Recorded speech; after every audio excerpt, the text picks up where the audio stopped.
So, I see a lot of coming out stories online and things that usually when I see such things, you get one of two things. Either the person comes out to their family and it's a really good experience, or they come out to their family and it's a really bad experience.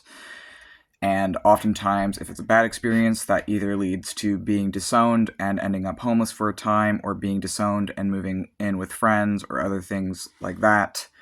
I very rarely see people talk about the experience I had, which is people pretending to be okay with it. Your family pretends to be accepting or presents in such a way where they make you think that they're okay with you being who you are, and then they're not actually. And part of why I have this experience or had this experience myself is I had already come out, I think when I was maybe like 16, as bisexual. And then later, around 21, is when I was really starting to question if I was trans, because I had been diagnosed with autism when I was 20, and that was the catalyst for starting to unmask. And as I began to unmask my autism is when I started to, as a natural response to unmasking, just starting to unmask my disabilities, naturally led to unmasking my gender. And at first, I thought, well, I don't really feel like a man or a woman, so I'm non binary. And then later, I strongly felt, well, now I strongly feel that I am a man, so I must be a man. So at first, I came out as non binary, then later, I came out as a trans man. So half my family supported me. One member in particular did not, but they pretended to, and they pretended to because they already had two other trans kids.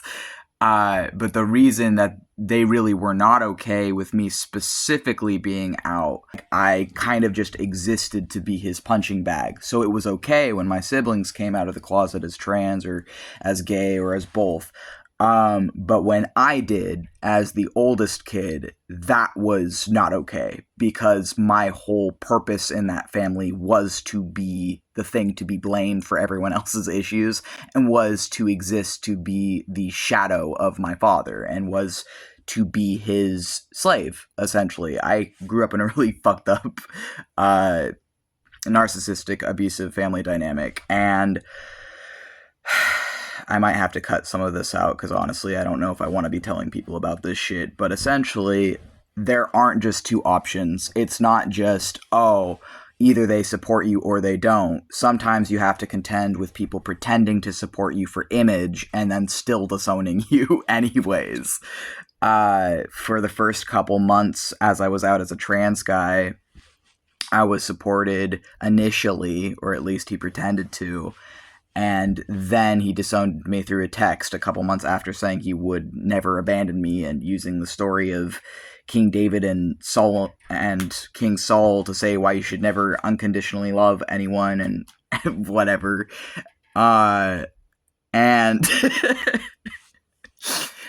and so I found myself disowned a few months into my social transition by my ally dad, who could just say, oh, well, my other kids are trans, so I'm not transphobic, right?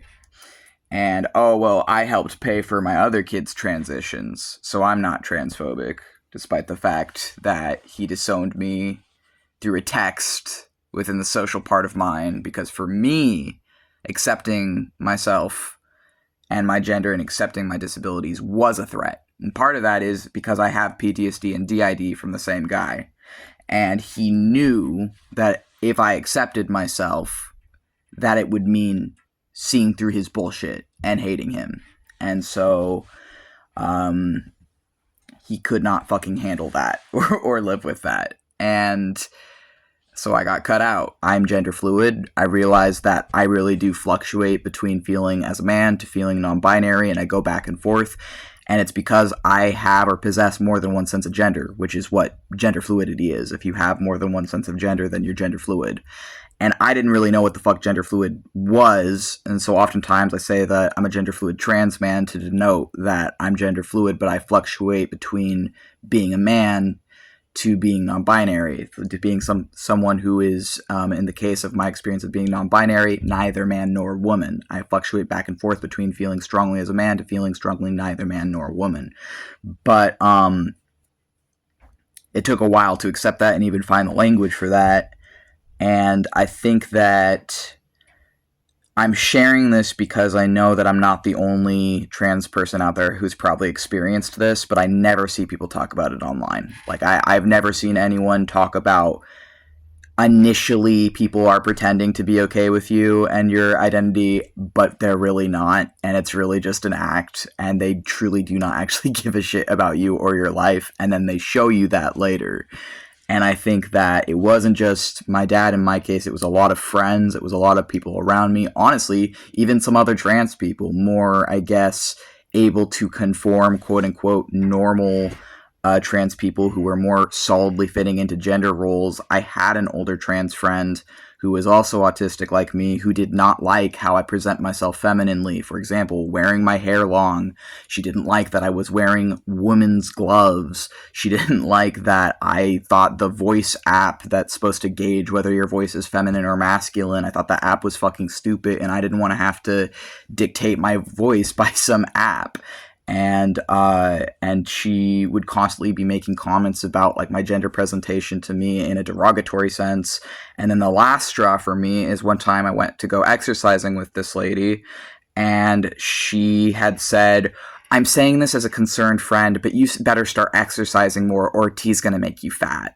And that was the end of that friendship, pretty much, because that night I had hours and hours of nightmares. And I also told her right then in the moment, like, don't say that to me. Like, I was fat in high school. I don't care. But I don't care if testosterone makes me fat. That's not something you should say to someone. Like, I'm autistic myself, but that's just fucking cruel. Like, there's a difference between, like, you know, saying something genuinely out of concern and just saying that it's from concern, but you're really just saying something shitty to another person. And I don't care if you are another autistic person. If you're saying something shitty to your friend, eventually that has consequences. And at a certain point, which she was constantly making derogatory comments about my gender expression and shit, I'm like, I don't care if you are another autistic and trans person. I don't deserve to be treated that way. Like, I don't care if you were a SPED teacher for 30 years or whatever, like, you can't fucking talk to me that way. And just because your mom or whatever bullied you and my dad bullied me, and just because people fucking take out their shit on you doesn't give you the right to take your shit out on me. And I'm like, I don't fucking care who you are. I'm not gonna let you fucking talk to me that way. Like, I don't fucking care. Like, I'm not gonna let people treat me like that anymore. And I hope that hearing this helps someone else out there.